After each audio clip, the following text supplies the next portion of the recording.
Hello बच्चों, आज हम लेकर आए हैं एक बहुत ही दिलचस्प और सीख से भरी कहानी, द थीव्स स्टोरी। ये कहानी है एक 15 साल के चोर की, जो चालाक तो है, पर जब उसकी जिंदगी में आता है अनिल, एक भला इंसान, तो सब कुछ बदल जाता है।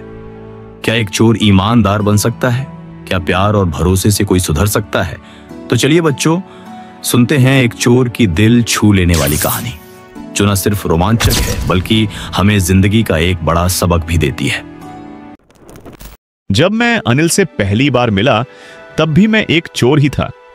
हालांकि मेरी उम्र सिर्फ 15 साल थी, पर मैं बहुत चालाक और अनुभव वाला चोर बन चुका था।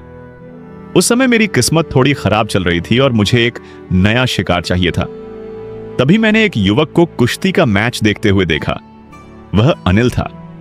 अनिल लगभग 25 साल का, लंबा सा, पतले बदन का, सीधे स्वभाव वाला और दयालु व्यक्ति था। मुझे तुरंत लगा कि यह व्यक्ति मेरा अगला निशाना बन सकता है। मैंने उससे बात शुरू करने के लिए कहा, आप भी पहलवान लगते हैं। यह सिर्फ चापलूसी थी, जिससे मैं दोस्ती बढ़ा सकूं। उसने जवाब दिया, तुम भी। यह सुनकर मैं चौंक गया, क्योंकि मैं बहुत ही दुबला पतला था। उसने पूछा, तुम्हारा नाम क्या है? मैंने कहा, हरी सिंह। यह झूठ था। मैं हर महीने अपना नाम बदलता रहता था, ताकि पुलिस और पुराने मालिक मुझे ढूंढ न सकें। थोड़ी बातचीत के बाद वह चल दिया और मैं भी उसके पीछे पीछे चल दिया। मैंने फिर कोशिश की और कहा, मैं आपके लिए काम करना चाहता हूं। उसने कहा, पर मैं तुम्हें वेतन नहीं दे सकता। मैंने पूछा, तो क्या आप खाना खिला सकते हैं? उसने पूछा, क्या तुम्हें खाना बनाना आता है? मैंने फिर झूठ बोला, हां, आता है। अनिल मुझे अपने घर ले गया। वह एक कमरे में रहता था जो जमुना मिठाई भंडार की छत पर था। उसने मुझे छज्जे पर सोने के लिए कहा। उस रात मैंने खाना बनाया, जो बहुत ही खराब था। अनिल ने वह खाना एक आवारा कुत्ते को खिला दिया और मुझसे चला जाने को कहा, लेकिन मैं वहां से गया नहीं और मुस्कुराता रहा, जिससे वह मुझे दोबारा रख ले। और वह हंस पड़ा।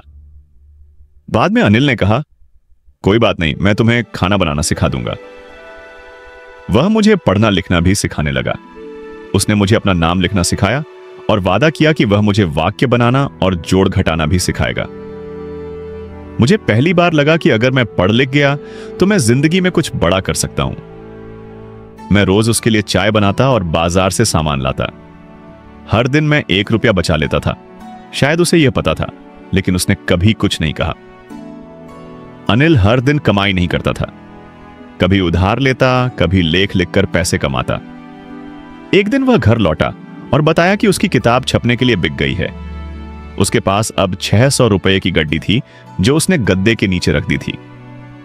मैंने 1 महीने से उसके लिए काम किया था, कभी कोई बड़ी चोरी नहीं की थी। लेकिन उस दिन मैं सोचने लगा, ये पैसे चुराकर मैं भाग सकता हूं। पर उसे लूटना आसान नहीं था। वह एक निर्दोष और भोला इंसान था, जो मुझ पर बहुत भरोसा करता था। उसका भरोसा तोड़ना आसान नहीं था। मैंने गद्दे के नीचे से पैसे निकाले और भागकर स्टेशन पहुंचा। लखनऊ एक्सप्रेस चलने वाली थी। मैं ट्रेन में चढ़ सकता था, पर मैंने संकोच किया और ट्रेन छूट गई। अब मैं अकेला खड़ा था। मेरे पास कोई दोस्त नहीं था। मैंने सोचा, अनिल को जब पता चलेगा तो वह नाराज नहीं होगा, बस उदास हो जाएगा, क्योंकि उसका भरोसा टूटा होगा। मैं एक बेंच पर जाकर बैठ गया। रात ठंडी थी और बारिश भी शुरू हो गई थी। मेरे सारे कपड़े भीग गए थे। मैंने देखा कि पैसे भीग गए हैं। अब मुझे पछतावा होने लगा। मैं पढ़ना सीख रहा था, आगे बढ़ने की दिशा में था, लेकिन मैंने सब खो दिया। मैंने फैसला किया, अब मैं अनिल के पास लौट जाऊंगा। मैं चुपचाप वापस गया। दरवाजा धीरे से खोला और अनिल के गद्दे के नीचे पैसे वापस रख दिए। सुबह मैं उठा तो अनिल ने मुझे 50 रुपए दिए और कहा, अब तुम्हें हर महीने वेतन मिलेगा।